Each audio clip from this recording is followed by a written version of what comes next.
देखिए, आज सबसे पहले बात जो है उस श्रीनगर की हम करने जा रहे हैं जहां आज से G20 की बैठक शुरू होने जा रही है। डल झील के किनारे शेर कश्मीर इंटरनेशनल कन्वेंशन सेंटर में अगले 3 दिनों तक मेहमानों का जो तांता है वो लगने वाला है। G20 के टूरिज्म वर्किंग कमेटी के सदस्य यहां मौजूद होंगे।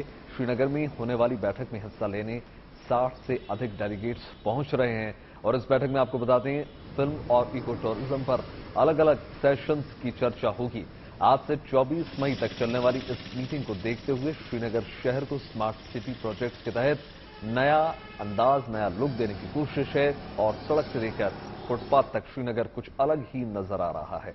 2019 में धारा 370 हटाने के बाद जम्मू कश्मीर में यह पहला बड़ा इंटरनेशनल प्रोग्राम है, लिहाजा आसमान से लेकर जमीन तक निगरानी की गई है और डल झील में कड़ा पहरा देखने को आपको मिलेगा। तो वहीं श्रीनगर को दुल्हन की तरह सजा दिया गया है। एयरपोर्ट से लेकर शेर कश्मीर इंटरनेशनल कन्वेंशन सेंटर तक श्रीनगर अलग ही रंग में नजर आ रहा है।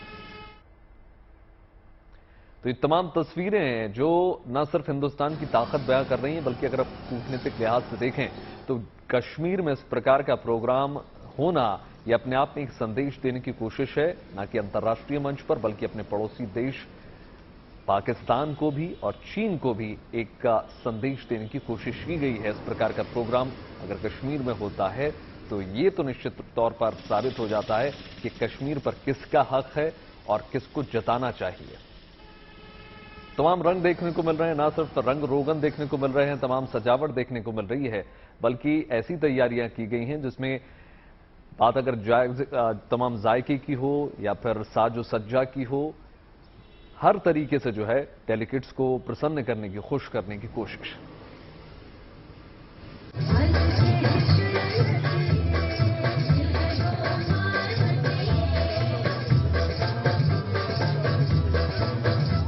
आज से जम्मू कश्मीर में एक नए युग की शुरुआत हुई है। G20 पर्यटन कार्य समूह की 3 दिवसीय बैठक श्रीनगर में हो रही है। दुनिया भर के 60 से ज्यादा डेलीगेट्स इस बैठक में शामिल हो रहे हैं। 3 दिनों की इस बैठक में पर्यटन को बढ़ावा देने पर जोर है। उम्मीद करता हूं कि हम सब लोग मिलकर के एक शानदार आयोजन कर रहे हैं और आयोजन की सफलता का जो संदेश जाएगा पूरी दुनिया में, उससे मुझे लगता है कि आने वाले दिनों में यहाँ टूरिज्म भी बढ़ेगा, यहाँ इन्वेस्टमेंट भी बढ़ेगा और जो हमारी परंपरा रही है कश्मीर की मेहमान नवाजी की, उसको भी पूरी दुनिया देख सकेगी। विदेशी मेहमानों के स्वागत में श्रीनगर किस तरह सजा है, तस्वीरें यहाँ की रौनक और चहल पहल बयां कर रही हैं। दुनिया देख रही है कि 370 के खात्मे के बाद जम्मू कश्मीर में किस तरह अमन और शांति आई है और यहाँ विकास की बयार बह रही है। कश्मीर घाटी में और श्रीनगर में G20 की बैठक हो रही है और जो भिन्न भिन्न स्थान चुने गए थे उनमें से श्रीनगर भी एक है। ये स्वयं अपने में इस बात का प्रमाण है कि जिस प्रकार से जम्मू कश्मीर की परिस्थिति को दर्शाया जाता है कुछ एक मीडिया के हलकों में या कुछ एक अंतर्राष्ट्रीय स्तर पर, उससे हटकर के कितनी परिस्थितियां अब हैं।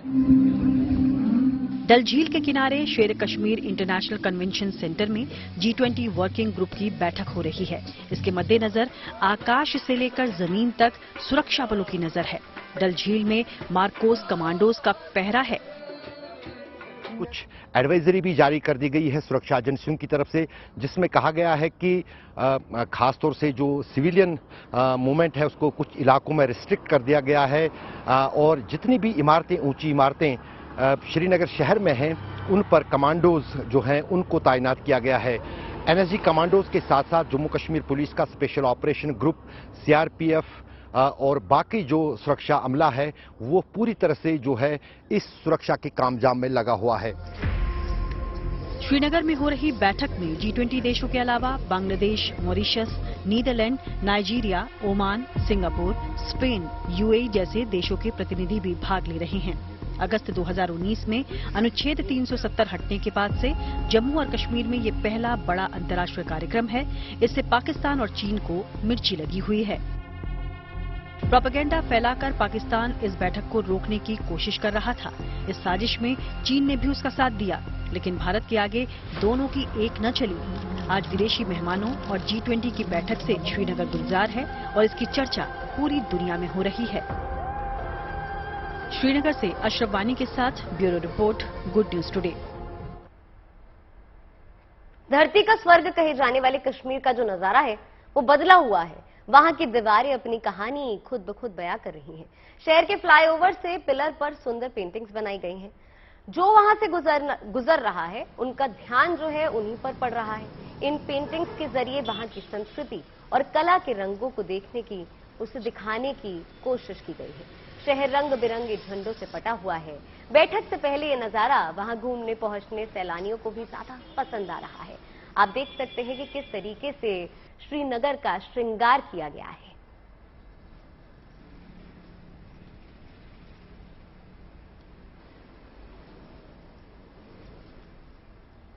और साथ ही साथ जैसा कि आप जानते हैं कि कश्मीर की शान और शहर की पहचान है डल झील। डल झील में हाउस बोट के अलावा छोटी छोटी नाव तैरती नजर आती हैं। दूर दूर से जो है लोग यहां पर सैर करने के लिए पहुंचते हैं।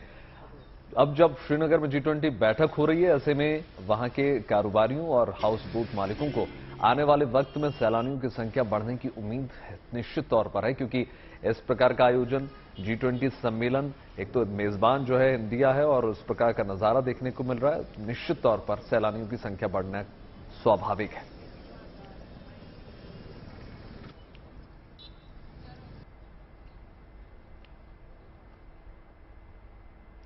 ये बात तो हम सभी जानते हैं कि कश्मीर अपनी मेहमान नवाजी के लिए काफी ज्यादा फेमस है। यही वजह है कि देश विदेश से सैलानी कश्मीर की खूबसूरती का दीदार करने के लिए पहुंचते हैं।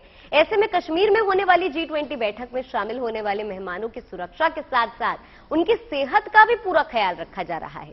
उनके लिए मिलेट्स यानी मोटे अनाज से बनी खास चीजें तैयार की जा रही हैं।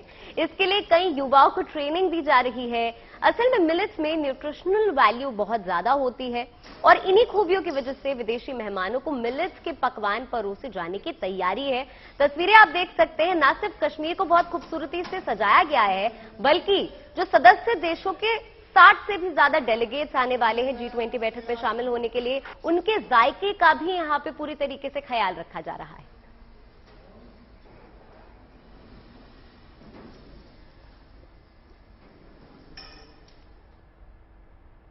तो चलिए समझने की कोशिश करते हैं कि श्रीनगर में आज से होने वाली जो G20 मीटिंग है वो अहम क्यों हो जाती है। चलिए आपको बताते हैं सिलसिलेवार तरीके से। देखिए, दरअसल लंबे समय बाद जो है श्रीनगर में इंटरनेशनल इवेंट होने जा रहा है, जो कि एक बड़ी बात मानी जा सकती है। G20 मीटिंग से कश्मीर को इंटरनेशनल लेवल पर सीधा फायदा मिलेगा। बिल्कुल, मीटिंग की वजह से श्रीनगर एक बार फिर से दुनिया की नजरों में आएगा और फॉरेन टूरिस्ट की जो तादाद है वो भी इससे बढ़ेगी। इसका मतलब साफ है कि G20 बैठक घाटी को एक तरह से और ज्यादा संवारने में मदद करने वाला है। बिल्कुल, देखिए सरगम, और इतना ही नहीं, आपको बता दें वहां होने वाले इस इवेंट की वजह से कश्मीर में हुए विकास की झांकी भी दुनिया देख सकेगी, क्योंकि लोगों को लगता है कि वहां विकास नहीं हो रहा, लेकिन विकास हो रहा है। यही नहीं, आपको बता दें कश्मीर का जो पश्मीना शॉल और ड्राई फ्रूट बिजनेस है उसको भी एक नई ऊंचाई मिल सकती है। बिल्कुल, मतलब G20 मीटिंग से टूरिज्म इंडस्ट्री को सीधा तौर पर फायदा होगा। सिनेमा इंडस्ट्री से जुड़े लोग भी इसमें शिरकत करने वाले हैं, तो भी बहुत महत्वपूर्ण होने वाला है। जी हाँ, देखिए राज्य में आने वाले मेहमान जो हैं वो टूरिज्म को लेकर अपने आइडिया शेयर करेंगे। साथ ही साथ दुश्मन देशों के प्रोपेगेंडा के लिए भी ये एक करारा जवाब साबित हो सकता है। बिल्कुल, अभी हमने आपको सिलसिलेवार तरीके से ग्राफिक्स के जरिए समझाने की कोशिश की है कि श्रीनगर में होने वाली G20 बैठक किस वजह से खास होने वाली है। देखिए, बात G20 बैठक की हो रही है तो G20 के रंग कश्मीर तक सीमित नहीं है। दिल्ली को सजाने संवारने का काम भी जोरों पर है। इसके तहत ऐतिहासिक इमारतों को भी निखारा जा रहा है। इस काम में आर्कियोलॉजिकल सर्वे ऑफ इंडिया जुट चुका है।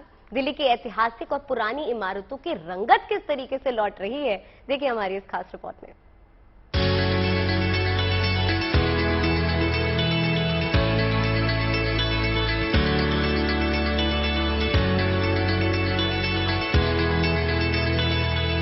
एक तरफ जहां आज से श्रीनगर में G20 टूरिज्म वर्किंग ग्रुप की बैठक हो रही है, वहीं G20 शिखर सम्मेलन के लिए देश की राजधानी दिल्ली को भी सजाया और संवारा जा रहा है। दिल्ली की सड़कों को शानदार बनाने के अलावा जगह जगह सुंदर कलाकृतियां बनाई जा रही हैं। सड़कों के किनारे शानदार फूल पौधे लगाए जा रहे हैं। इमारतों की रंगाई पुताई के अलावा ऐतिहासिक इमारतों को सजाने का काम भी जोर शोर से जारी है। इसी के तहत सैकड़ों साल पुराने सफदरजंग मकबरे का कायाकल्प किया जा रहा है।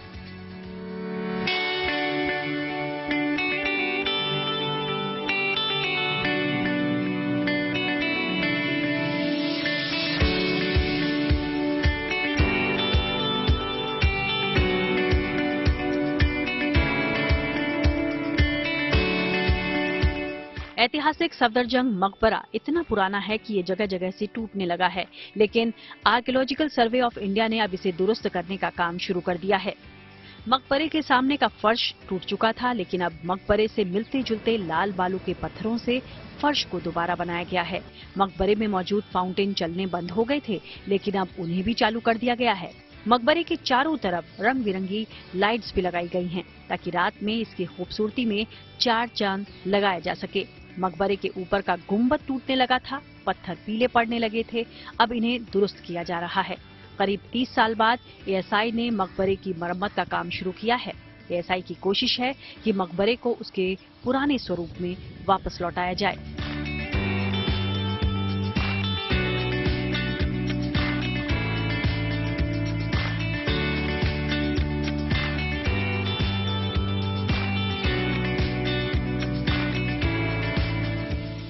आपको बता दें कि भारत को 1 दिसंबर 2022 से 30 नवंबर 2023 तक यानी 1 साल के लिए G20 की अध्यक्षता मिली हुई है। इसके तहत अलग अलग शहरों में बैठकें आयोजित की जा रही हैं। 200 से ज्यादा बैठक खत्म होने के बाद 9 से 10 सितंबर को दिल्ली में 18वां G20 शिखर सम्मेलन होगा। इसके लिए दिल्ली को सजाने संवारने के अलावा ऐतिहासिक इमारतों को भी चकाचक किया जा रहा है। 250 साल पुराना सफदरजंग का मकबरा दिल्ली की सबसे पुरानी और ऐतिहासिक इमारतों में से एक है। ये मकबरा इतना पुराना है कि धीरे धीरे टूटने लगा था। एएसआई ने भारत में होने वाली G20 समिट के चलते इस मकबरे को पुनर्जीवित करने का काम किया है। इस मकबरे के सामने जो फर्श था वो पूरी तरह से टूट चुका था। बालू के पत्थरों से इस फर्श को दोबारा से बनाया गया है। मकबरे के सामने जो फाउंटेन हैं ये चलने बंद हो गए थे। इनमें पानी डाल के इन फाउंटेन्स को दोबारा चालू किया गया है। मकबरे का जो गुंबद है वो उसका पत्थर पीला पड़ने लगा था। अभी भी इसमें कंस्ट्रक्शन का काम चालू है और कोशिश है कि इस मकबरे को दोबारा से इसका पुराना स्वरूप वापस दिया जा सके। भारत में होने वाले G20 समिट के चलते पूरी दिल्ली को दोबारा से सजाया जा रहा है। दिल्ली के सड़कों पे सुंदर सुंदर फूल लगाए जा रहे हैं और एएसआई की कोशिश है कि दिल्ली में जितनी भी पुरानी इमारतें हैं उनको उनका पुराना स्वरूप वापस दिया जा सके और दिल्ली को एक पुरानी इमारतों का शहर दोबारा से बना दिया जाए। कैमरा पर्सन शैलेंद्र के साथ अनामिका गौर, गुड न्यूज टुडे। देखिए, भारत में हो रहे G20 आयोजन का डंका जो है 7 समुंदर पार भी बज रहा है। इसके तहत लंदन के एक फेमस बीच पर सफाई अभियान बाकायदा चलाया गया, जिसमें बड़ी संख्या में लोगों ने हिस्सा लिया। आपको बता दें, G20 के लोगो वाली टी-शर्ट्स पहने कई लोग वहां पर नजर आए। हाथों पर तिरंगा था और फिर वहां मौजूद इन सभी लोगों ने स्वच्छता का मिशन जो है शुरुआत की, शपथ खाई और इन सभी लोगों ने वहां समुद्र किनारे मौजूद कचरे को उठाया और फिर समुद्र को साफ करने का संदेश देते हुए यहां पर नजर आए। जाहिर तौर पर ये बहुत बड़ी बात है जब हिंदुस्तान G20 की मेजबानी कर रहा है, उसी का संदेश देते हुए ये तमाम भारतीय मूल के निवासी नजर आए।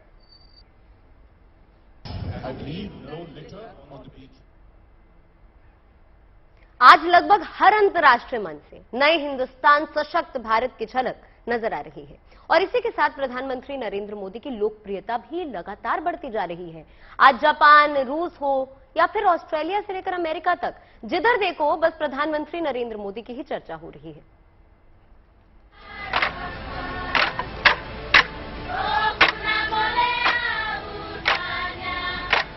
आज जहां पूरी दुनिया प्रधानमंत्री नरेंद्र मोदी का दम देख रही है, ऐसे में जापान के हिरोशिमा से पीएम मोदी जब पापुआ न्यू गिनी पहुंचे तो कुछ ऐसे उनका स्वागत हुआ। वहां के प्रधानमंत्री मारेप ने सम्मान में प्रधानमंत्री मोदी के पैर छुए और लोगों का पीएम के लिए सम्मान भी देखने लायक था। यकीनन इस तस्वीर में भारत का दम, पीएम मोदी का जलवा दिख रहा है, जिसका लोहा पूरी दुनिया मान रही है। पापुआ न्यू गिनी के प्रधानमंत्री ने पैर छूकर भारतीय प्रधानमंत्री का स्वागत किया। इस शानदार तस्वीर के पीछे विश्व राजनीति के बड़े संदेश छिपे हैं, जिसने दुनिया में भारत की अहमियत एक बार फिर दर्शाई। दरअसल पापुआ न्यू गिनी में सूर्यास्त के बाद किसी भी नेता के औपचारिक स्वागत की रवायत नहीं है, लेकिन प्रधानमंत्री मोदी के लिए यहाँ एक नई परंपरा गढ़ी गई। पीएम मोदी दरअसल पापुआ न्यू गिनी में forum for India Pacific corporation यानी FIPIC समिट में शामिल होने के लिए आए। ये मीटिंग 14 देशों के नेताओं की बैठक है। पापुआ न्यू गिनी से पहले अब जापान की तस्वीर आपको दिखाते हैं, जहां क्वाड मीटिंग के दौरान अमेरिका और ऑस्ट्रेलिया में भी पीएम मोदी का डंका बज रहा। दरअसल यहाँ गर्मजोशी के साथ पीएम मोदी से मिले अमेरिकी राष्ट्रपति जो बाइडेन उनका ऑटोग्राफ मांग रहे हैं। बाइडेन ने पीएम मोदी से पूछा कि वो कैसे बड़ी भीड़ को मैनेज करते हैं। बता दें कि अगले महीने 22 जून को अमेरिका में जो बाइडेन और प्रधानमंत्री मोदी की मुलाकात है। इस कार्यक्रम में शामिल होने के लिए लोगों में इतना जोश है कि वो सीधे राष्ट्रपति बाइडेन से भी सिफारिश करने से गुरेज नहीं कर रहे हैं। वहीं प्रधानमंत्री मोदी की ग्लोबल इमेज के आगे ऑस्ट्रेलियाई प्रधानमंत्री अल्बनीज भी मानो नतमस्तक हैं। 23 मई को पीएम मोदी ऑस्ट्रेलिया आ रहे हैं।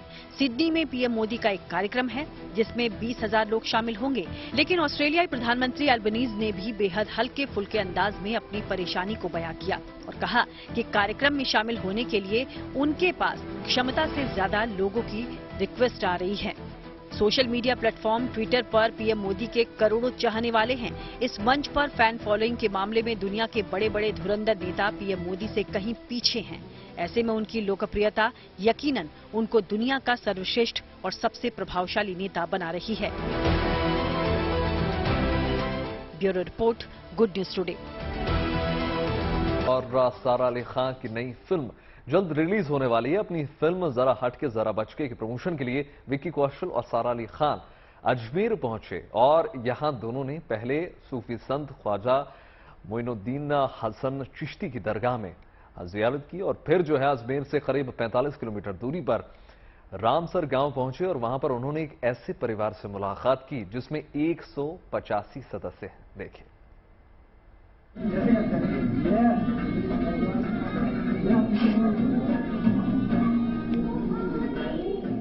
ठेठ मारवाड़ी पोशाक में राजस्थानी लोकगीत पर डांस करते हुए बॉलीवुड एक्टर विक्की कौशल और अभिनेत्री सारा अली खान, उनके साथ झूमती महिलाएं। ये भव्य नजारा अजमेर के रामसर गांव का है। ये गांव बेहद ही खास है क्योंकि यहाँ एक परिवार ऐसा भी है जहाँ 10-20 नहीं कुल 185 लोग रहते हैं। आज के दौर में जहां बच्चे अपने माँ बाप को बेघर कर देते हैं या उन्हें वृद्धाश्रम में छोड़ देते हैं, तो वहीं ये परिवार पारिवारिक एकता की मिसाल बन गया है। ये परिवार पिछली 6 पीढ़ियों से एक साथ रह रहा है।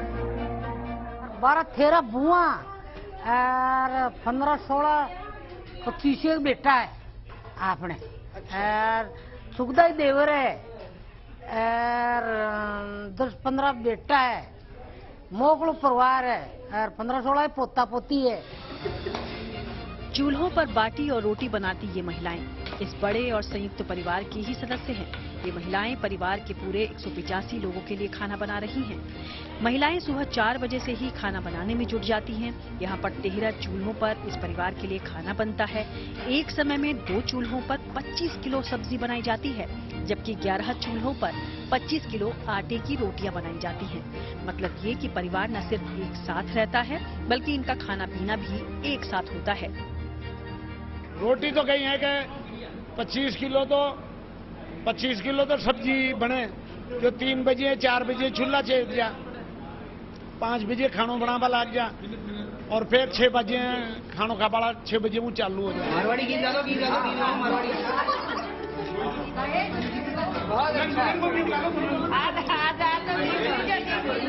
संयुक्त परिवार के बीच पहुंचे अभिनेता विक्की कौशल और अभिनेत्री सारा अली खान ने यहां पर चूल्हे पर बनी राजस्थानी रोटी और भिंडी की सब्जी का भी स्वाद लिया। अपने बीच बॉलीवुड स्टार्स को पाकर परिवार के सदस्यों का खुशी का ठिकाना नहीं रहा। इस दौरान दोनों के साथ सेल्फी लेने के लिए लोगों में होड़ सी मच गई।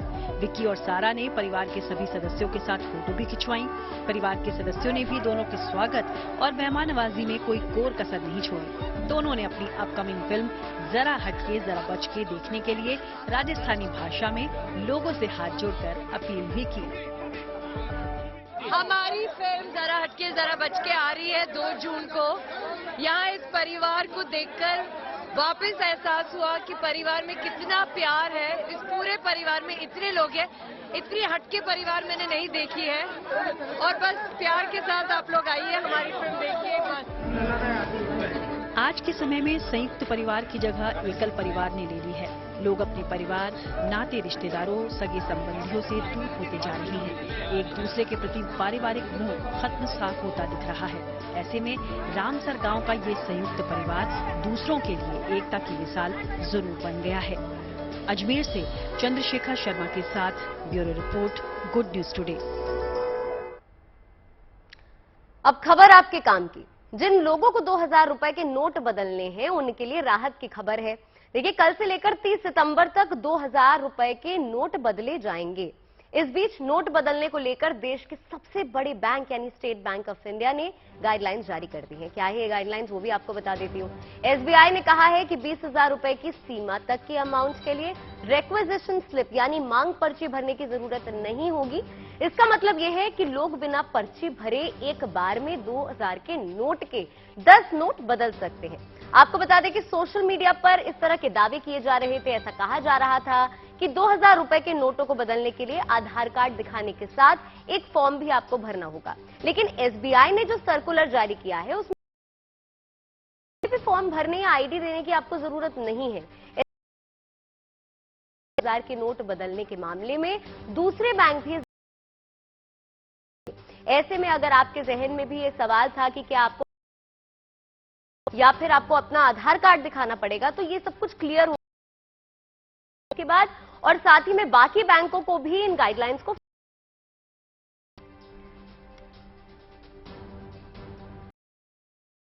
देखिए, एआई का चलन बहुत ज्यादा है। आज के समय में आर्टिफिशियल इंटेलिजेंस दुनिया में किसी रेवोल्यूशन से कम नहीं है। चाहे क्षेत्र कोई भी हो, आर्टिफिशियल इंटेलिजेंस हर जगह इस्तेमाल किया जाने लगा है। लेकिन नया जो है वो कोई कभी सोच नहीं सकता था कि वैज्ञानिक खाने पीने के क्षेत्र में भी आर्टिफिशियल इंटेलिजेंस का इस्तेमाल करने लगेंगे। यानी आपको क्या खाना है और क्या पकाना है, ये भी आर्टिफिशियल इंटेलिजेंस बता देगा। हमारी संवाददाता नीतू झा की ये रिपोर्ट देखिए।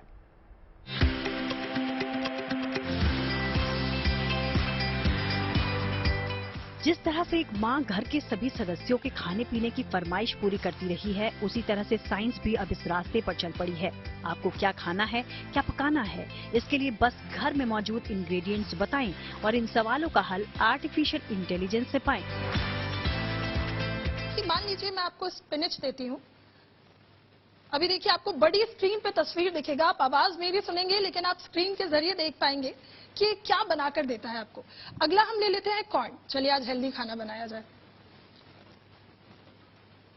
हमने कॉर्न ले लिया है, बिल्कुल। अब हम चलिए ले लेते हैं बीटरूट, और मान लीजिए क्योंकि अब हम हेल्दी बना रहे हैं, हम पनीर भी ले लेते हैं इसमें। ठीक है, हमने इसमें डाल दिया पनीर। पनीर ये ले रहा है, बिल्कुल आपको बड़ी स्क्रीन पे तस्वीर दिख रहा होगा। और अब हम देखेंगे कि क्या रेसिपी बना के तैयार करता है।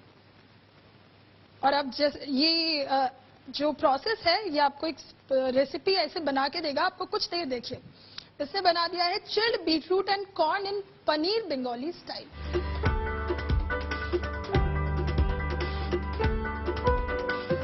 आर्टिफिशियल इंटेलिजेंस अब खाने की दुनिया में भी दस्तक दे चुका है। रेटाटूई प्रोग्राम के जरिए खाने की सामग्री, मात्रा और उसको बनाने का तरीका तक मिल जाएगा। दरअसल ये नायाब और अनोखा प्रयोग किया दिल्ली आईआईटी में रिसर्चर प्रोफेसर गणेश बागलर ने। बीते 8 सालों से वो इस पर शोध कर रहे हैं। इस दौरान उन्होंने कंप्यूटेशनल गैस्ट्रोनॉमी की एक ऐसी दुनिया बनाई जिससे खाना बनाना तो जैसे टाइपिंग गेम सा हो जाएगा।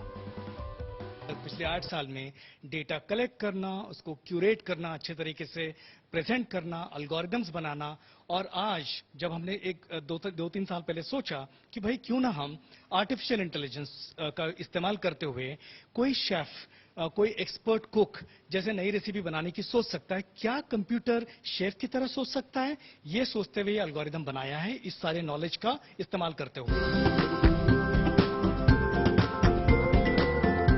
अब रोज रोज नया खाना क्या और कैसे बनाना है, कोडिंग से तैयार हुआ ये एल्गोरिदम आपको इस झंझट से निजात दिलाएगा। चलिए बात एक और ऐसे प्रयोग की कर लेते हैं जिससे आपकी फूड प्लेट की न्यूट्रिशनल वैल्यू का पता लगाया जा सकेगा। देखिए इस व्हाट डिश ऐप से क्या कमाल हो रहा। अब ये सब देखकर सवाल उठना लाजमी है कि क्या आने वाले वक्त में हमें केवल इंग्रेडिएंट्स डालकर ही खाना हाजिर होने वाली सुविधा मिलेगी। बिरयानी जो यहाँ पे बनी बनाई आई हुई है, हम अगर इसको मेरे ऐप को उस पर आप लगाएंगे व्हाट डिश, तो ये बता रहा है कि ये बिरयानी है। उसको आइडेंटिफाई कर रहा है कि कौन से चित्र में कौन सा भाग है जिसमें बिरयानी दिख रही है। और अगर मैं इसको क्लिक करूं तो वो डिटेक्ट कर लेगा कि ये बिरयानी मेरे लिस्ट में आ चुकी है। और अगर मैं इसकी लिस्ट में देखूं तो अंत में मुझे दिखेगा बिरयानी है और उसकी कैलोरीज कितनी है, 292 कैलोरीज, 292 कैलोरीज है, ये मुझे दिखा रहा है। जी हाँ, मैक्रोज जो होते हैं कई सारे, वो प्रोटीन, फैट और कार्बोहाइड्रेट, उसकी भी ये मात्रा बता देता है आपको। आर्टिफिशियल इंटेलिजेंस खाने की ये प्रॉब्लम कितनी हद तक सॉल्व कर सकता है, फिलहाल इस पर रिसर्च जारी है। वैसे आप भी ऐसी कोई नई रेसिपी रोजाना बना सकते हैं। और इससे मैं इतना तो कहूंगी कि आर्टिफिशियल इंटेलिजेंस की मदद से अब कुकिंग की दुनिया में बहुत बड़ा रिवॉल्यूशन आने वाला है। विजय दलवीर के साथ Neetu Jha, good news today. अब आगे बढ़ते हैं और देवभूमि उत्तराखंड का रुख कर लेते हैं। केदारनाथ यात्रा के दौरान श्रद्धालुओं को कई मुश्किलों का सामना करना पड़ रहा है। ऐसे में रुद्रप्रयाग पुलिस के ऑपरेशन मुस्कान का जादू लोगों के बीच काफी मशहूर हो रहा है। क्या है ये ऑपरेशन मुस्कान, कैसे इसका फायदा श्रद्धालुओं को मिल रहा है, ये देखिए हम आपको इस रिपोर्ट में बताने वाले हैं। साथ ही में आपको दिखाएंगे कैसे यमुनोत्री धाम तक पहुंचने के लिए ट्रैफिक को व्यवस्थित किया जा रहा है।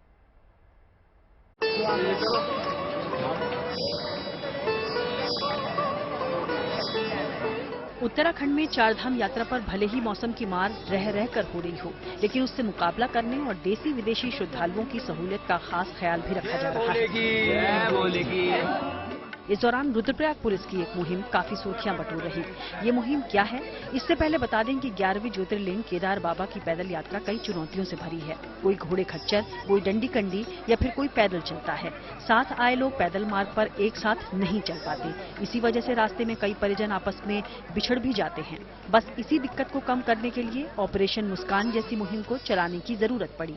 इसके तहत लोगों की मदद के लिए पैदल रास्ते पर आपको जगह जगह पुलिसकर्मी तैनात दिखाई दे जाएंगे। इसमें जो भी व्यक्ति अपने परिजनों से बिछड़ जाते हैं या किसी की कुछ वस्तुएं या फोन वगैरह खो जाते हैं, पर्स खो जाते हैं, उनको जो है पुलिस द्वारा ढूंढ के मिलाया जा रहा है। इसमें जो है अभी तक पुलिस को काफ़ी अच्छी सफलता मिली है। लगभग 104 व्यक्तियों को अपने परिजनों से मिलाया गया है। 16 मोबाइल फोन जो है पुलिस ने वापस किए हैं और अन्य 15 वस्तुएं जो है पुलिस द्वारा अपने लोगों को जो है वापस दी गई है। इसी तरह जो है लगातार पुलिस जो है सभी की मदद कर रही है और यात्रा जो है सरल तरीके से पूर्ण करने में भी मदद कर रही है। यहाँ पुलिस श्रद्धालुओं के रेस्क्यू और बीमार तीर्थयात्रियों को मेडिकल सुविधा भी दे रही है। यकीनन रुद्रप्रयाग पुलिस ऑपरेशन मुस्कान से केदारनाथ धाम यात्रा पर आए श्रद्धालुओं के चेहरे पर मुस्कान जरूर ला रही है। वहीं इस बार यमुनोत्री यात्रा मार्ग की व्यवस्था पर नजर डालें तो रास्ते में जाम कम ही दिखा। पिछले कुछ दिनों से रास्ते पर गाड़ियां भारी जाम से जूझ रही थी, लेकिन अब उससे पार पाने के लिए यहां गेट सिस्टम लागू किया गया है, जिसके तहत यात्रियों को आधा घंटा रोका जा रहा है। संकरे रास्ते पर आवाजाही न रुके, इसके लिए एक तरफ से आने वाली गाड़ियों को निकालने के बाद ही विपरीत दिशा से आ रही गाड़ियों को छोड़ा जा रहा। जानकारी के अनुसार पिछले 1 महीने के दौरान 2,26,000 से भी ज्यादा तीर्थयात्री यमुनोत्री धाम पहुंच चुके हैं, जिनमें करीब 19,000 यात्री गाड़ियों की आवाजाही दर्ज की गई है। धीरे धीरे यात्रा व्यवस्था से खुश श्रद्धालुओं की ये तस्वीरें देखने लायक हैं। केदारनाथ से प्रवीण सेमवाल और यमुनोत्री से ओंकार बहुगुणा के साथ bureau report, good news today. इसी के साथ आपको बता दें 6 बार स्वच्छता का खिताब जीतने वाला इंदौर जो है 7वीं बार भी खिताब जीतने के लिए तमाम तैयारियां कर रहा है। इसी के तहत इंदौर के दशहरा मैदान में एक अनोखा कार्यक्रम आयोजित किया गया, जिसमें सिंगल यूज प्लास्टिक को फेयरवेल दिया गया। यहां सभी लोगों को सिंगल यूज प्लास्टिक का इस्तेमाल न करने की शपथ दिलाई गई। स्वच्छता के साथ साथ करीब 2,500 लोगों ने पोहा पार्टी का भी जमकर लुत्फ उठाया। इंदौर का सिंगल यूज प्लास्टिक से मुक्त करने के लिए इस पहल में जनप्रतिनिधियों के साथ साथ शहरवासियों का भी खूब उनकी भागीदारी देखने को मिली। सिंगल यूज प्लास्टिक के उपयोग से होने वाले नुकसान के बारे में लोगों को जागरूक किया गया। इस मौके पर आपको बता दें सभी ने लगातार 7वीं बार भी इंदौर को स्वच्छता में नंबर 1 शहर बनाने का संकल्प लिया। कोटा को शिक्षा की नगरी कहा जाता है, क्योंकि कोटा में कोचिंग संसाधनों में मेडिकल और इंजीनियरिंग कॉलेजेस की तैयारी करने वाले छात्रों की भरमार रहती है। लेकिन कामयाबी पाने वाले ऐसे छात्रों की बड़ी तादाद है जो मानते हैं कि मंदिर की दीवारों पर मनोकामनाएं लिखने से उन्हें सफलता मिल जाएगी। कोटा में तलवंडी में राधा कृष्ण मंदिर है। इस मंदिर से हजारों कोचिंग स्टूडेंट्स की आस्था जुड़ी हुई है। यहाँ पर बड़ी संख्या में छात्र रोज पूजा अर्चना करने के लिए आते हैं और मंदिर की दीवारों पर अपनी मनोकामनाएं लिखते हैं। तो वहीं मंदिर के पुजारी का भी ऐसा कहना है कि दीवारों पर मन्नत लिखने वाले करीब 80% छात्रों की मनोकामनाएं पूर्ण होती हैं।